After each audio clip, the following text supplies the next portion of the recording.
секоја животна приказна е многу значајна и е многу важна, бидејќи ние не го одбираме периодот во кој живееме, не ги одбираме условите и секој човек има собствена приказна без разлика на оно што постигнал во животот и многу е важно тие приказни да се забележат, бидејќи не само да знаеме дека има толку многу луѓе, толку многу приказни, односно толку е голем човекот, туку дека тие приказни треба да го изградат човештвото. Би сакала мојата приказна да личи на еден барем од кадрите на Сорентино, каде што само во тие неколку секунди животот е опфатен од сите страни наеднаш, а животот живее.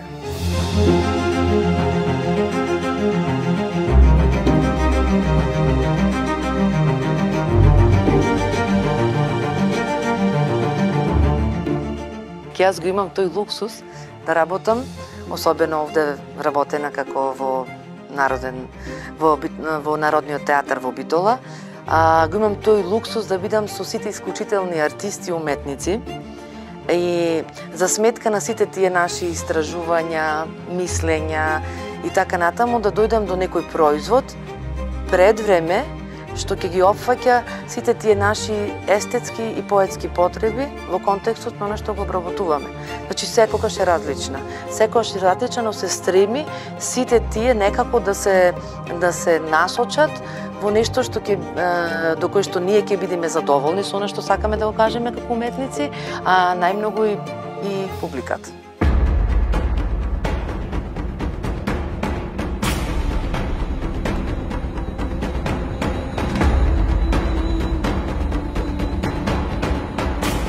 Секоја изведба е различна изведба. Не е како на филмското платно, кога можеме да застанеме, да направиме стоп кадар, да измонтираме. И сите тие приказни се оживуваат по однос на атмосферата во која што се случува таа представа. И е интересно дека луѓето што се од другата страна на публиката дозволуваат, не знаете колку убаво тоа чувство, дозволуваат ние да ги населиме нивните животи со нашите ликови, со нашите приказни. Значи едноставно седнуваат и го впиваат она што се случува на сцената. И затоа самиот театар е фасцинантен. Преку него се препознава, се коригира, се поправа, се забавува. Има еден куп работи што можат се што е всушност во она што го нарекуваме, така да речам, реален живот, но за нас реалниот живот е театарот.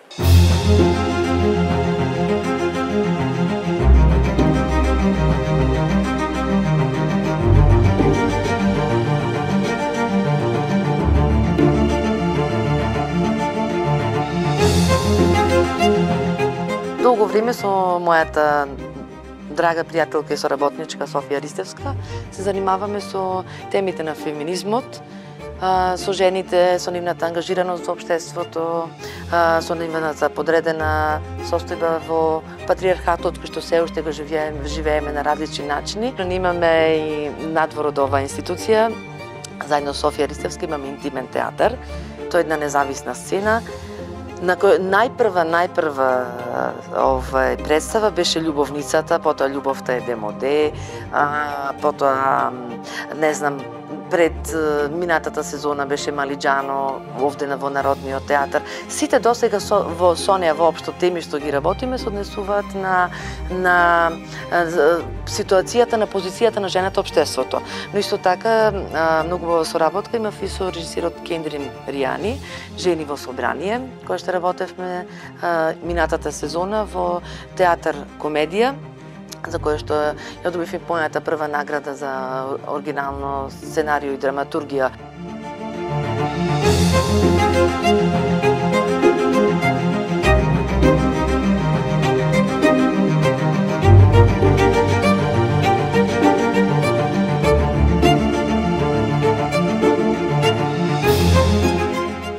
Животот е чудо. Нас имаме еден огромен дар, го носиме дарот на креативноста и уште поголемиот дар, тој е дарот на создавањето.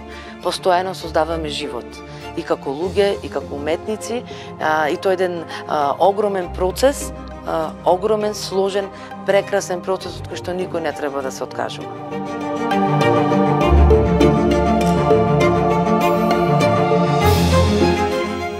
Ги генерално јас работам авторски проекти, што подразбира дека постепено се напушта режисерскиот тип на театар, каде што режисерот во хиерархијата е главниот, оној што усмерува цела естетика, да речем, на представата, но во авторските тимови, заедно со актерите, со режисерот и останатите уметнички соработници, стигнуваме до некаков проizvод кој што успева драматургот да го направи во една приказна. И затоа е многу во последно време, да речам, се актуелни тој тип на представи, каде што секој всушност е автор на самата представа.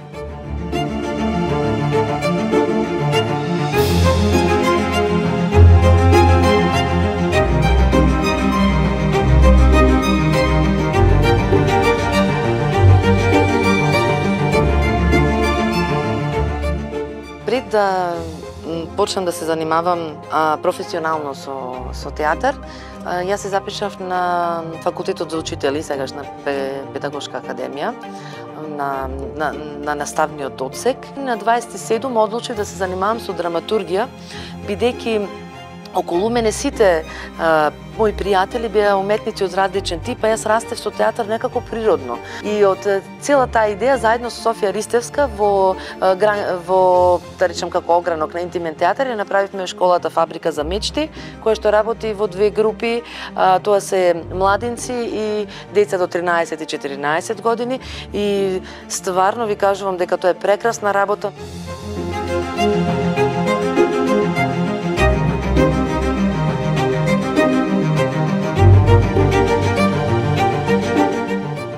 Бумерангот на она што ми се враќа е она што јас го барав и што го вложував во образованието, сега се бара од мене. И сега јас го имам тој како приоритет или имам таа голема одговорност да учам некого. И сакав да кажем дека се што вложив досега во себе си, без разлика на било кое поле како личност, денес успевам да го уживам. И ако ме праша повторно некој што сакам да бидам, јас може пак ќе речам дека сакам да бидам лекар, но не, јас навистина уживам во оваа работа.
Јас сум влюбеник во музиката.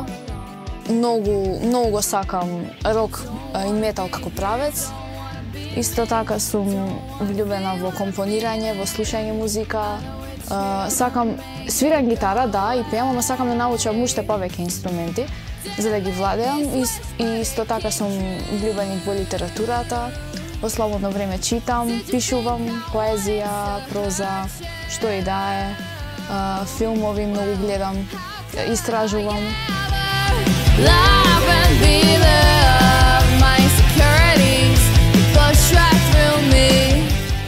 Кога бев многу мала, 3-4 години, и тогаш се покажа татко ми. Тој е инаку поранешен член на групата Ареа, као гитарист и после тоа како тапанар, ама гитарата му е најбитна од се.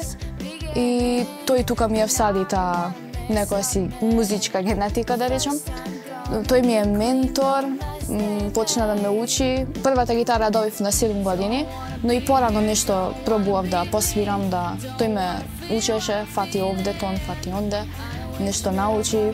И после тоа, кога почнав да ја владеам веќе добро гитарата како инструмент, почнав и да се занимавам со пеење, а многу подоцна и со пишување текстови, и некако тие 3 работи ги спои во една.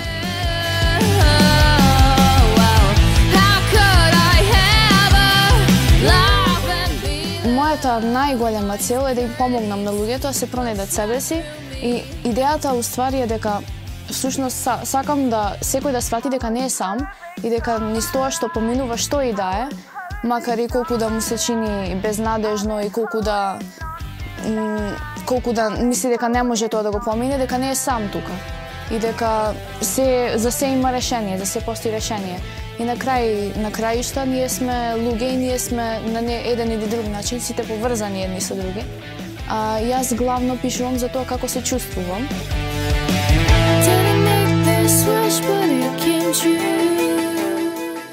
Светот е многу убаво место за живење ако знаеш да се избориш за да ти биде убаво и за да им биде убаво на најблиските.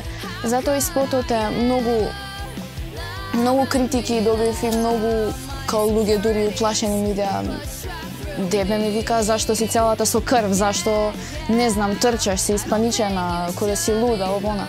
Па некогаш човекот се соочува со такви работи, со стравови, со параноја, со депресија, со сето што, ама на крај стварно е мојата порака дека светлината секогаш го победува злото, ама секогаш.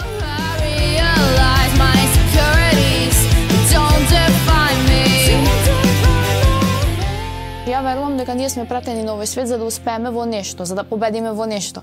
Нели нема поента да си дојден тука само за да патиш. Тоа едноставно не ми прави логика.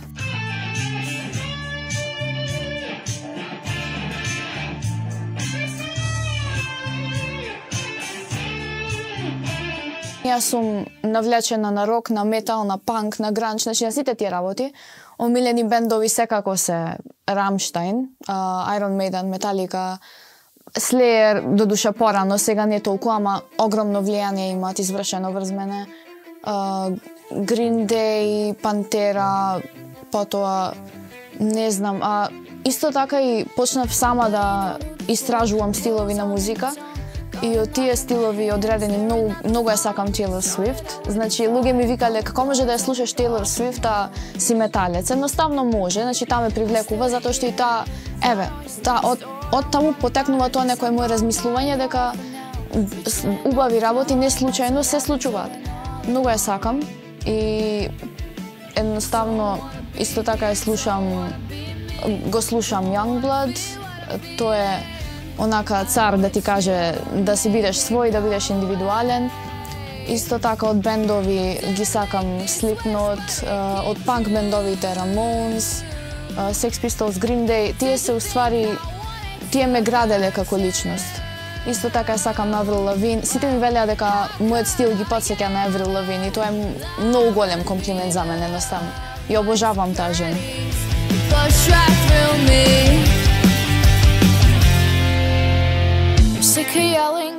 Имам настапувано на локални свирки, имам така од мала почнато по барови овона. Сега по големите работи ми се случија. Првата беше од Ребро до Рок-н-рол во МКЦ, каде што соработувавме со бендот Викторија Нагал со Александар Ристовски принц исто така, тој ни беше како еден вид на ментор. Многу убаво си поминавме, иако бев помалечка, уште прилично го памтам тоа. И најновото сега беше во Нови Сад, во Србија, на Тактфест. И таму имав прилика да ја отсвирам мојата песна за прв пат, лайв. Многу беше убаво.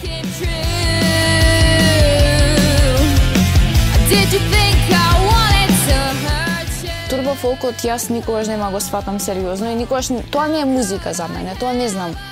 Стварно не знам што е. Значи, окей, народната фолклорот го почитувам, иако не го слушам многу, не сум фан, стварно го почитувам, имаме квалитетна музика. Нашиот народ и знаел и да се искажи се, ама во што се тоа е преминато, ја не знам, немам коментар, стварно. Не знам, некакви погрешни вредности, погрешни слики даваат за светот, за животот и некако не се фокусираат на тоа што би требало да се фокусираат. И тоа мене многу ми пречи, затоа што сите, речи си сите што моја генерација, така, малку постари, малку помлади, сите се навлечени на тоа. И сите тоа го гледаат како вау. А што е најтрагично, тоа не се случува само кај нас, туку и на Балканот и во цел свет.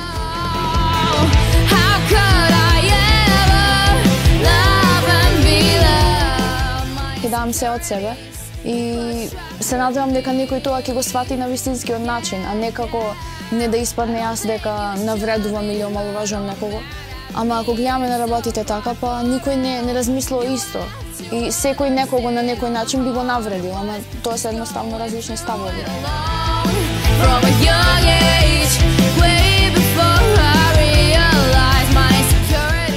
Епа, мојот бумеранг е тоа што давам се од себе, ги ставам сите мои емоции на хартија или во ноутс, како сакате.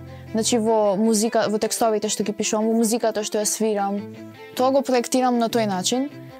И после тоа ми се враќа како награда, во смисла настапи, луѓето ќе кажат позитивни работи, као многу ми се допадна твојата филозофија, многу ми помогна да сватам некои работи.